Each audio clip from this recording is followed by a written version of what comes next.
दोस्तों, आज हम सुनेंगे सच्ची दोस्ती की कहानी। दोस्ती जो सांसों से भी गहरी थी। छोटा सा गांव था अमरपुर। वहाँ की गलियां सकरी थी, लेकिन दिल बड़े थे। उसी गांव के सरकारी स्कूल में पढ़ते थे आरव और कबीर।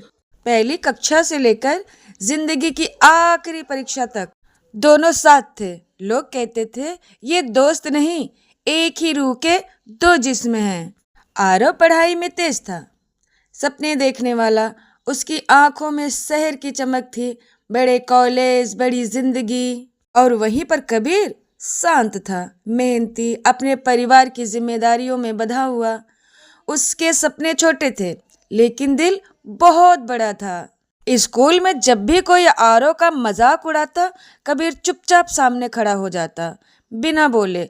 और जब कबीर के जूते फट जाते, आरव अपने नए जूते यह कहकर दे देता था, यार ये जूते मुझे पसंद नहीं हैं, एक काम कर, इसे तू रख ले।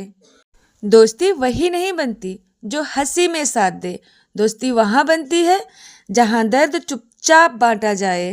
12वीं के बाद जिंदगी ने पहली बार उन्हें अलग करने की कोशिश की। आरव का सिलेक्शन शहर के बड़े कॉलेज में हो गया और कबीर नहीं जा पाया।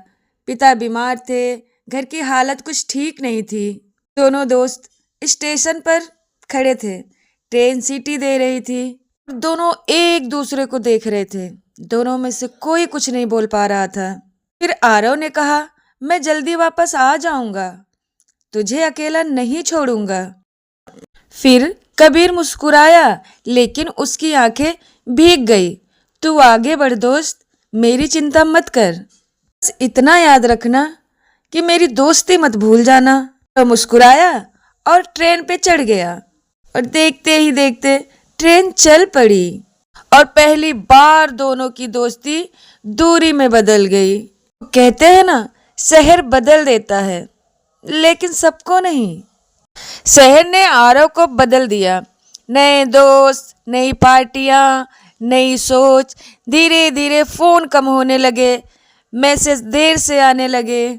कबीर सब समझता था, लेकिन कुछ कभी नहीं कहता था।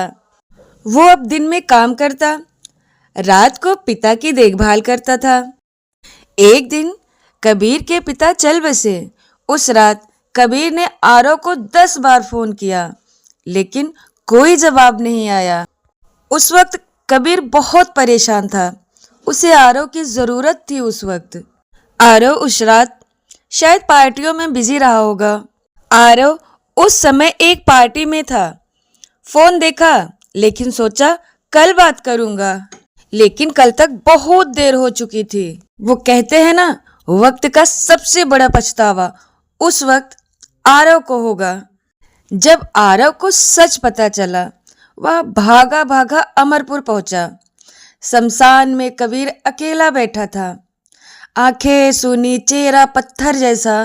कबीर को उस वक्त ऐसा लग रहा था जैसे उसने सब कुछ खो दिया है। आरव ने गले लगाना चाहा, लेकिन कबीर ने पीछे हटकर सिर्फ इतना कहा, तू दोस्त था। और यही बात उसने 2 बार बोली कि तू मेरा दोस्त था। लेकिन वो 2 शब्द आरव के दिल में चाकू की तरह घुस गए। उस दिन के बाद कबीर ने दूरी बना ली। बात करता, लेकिन पहले जैसे नहीं। समय बीतता गया, आरव बड़ा आदमी बन गया। नौकरी, पैसा, नाम, लेकिन दिल में एक खालीपन था, वो भी अपने दोस्त के लिए। एक दिन खबर आई कि कबीर की किडनी फेल हो गई है और कबीर के पास उस वक्त पैसा भी नहीं था, वो इलाज भी नहीं कर सकता था। ये बात आरव को पता चली। आरव बिना सोचे समझे अस्पताल पहुंचा। डॉक्टर ने कहा किडनी ट्रांसप्लांट कराना होगा।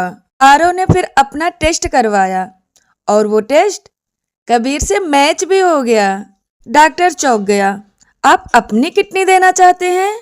आरव ने सिर्फ इतना कहा, दोस्ती आधी आधी नहीं होती है डॉक्टर, सच्ची दोस्ती पूरी होनी चाहिए या फिर नहीं होनी चाहिए। इस बात का मुझे एहसास है। ऑपरेशन से पहले कबीर को सब पता चला। उसकी आंखों में आंसू थे। कबीर ने बोला, तू ये क्या कर रहा है मेरे दोस्त? उस वक्त आरव मुस्कुराया, क्योंकि जब मैं टूटा था तो दीवार बनकर खड़ा था। आज मेरी बारी है मेरे दोस्त। डॉक्टर ने कबीर से पूछा, आप दोनों में इतनी गहरी दोस्ती? इतनी गहरी दोस्ती कैसे हुई? कबीर मुस्कुराया, कहते हैं ना, जहाँ ज़रूरत में कोई बिना बुलाए आ जाए, वही सच्ची दोस्ती होती है। सच्ची दोस्ती दूरी, वक्त, गलतफहमियाँ और दर्द की हर दीवार को तोड़ देती है।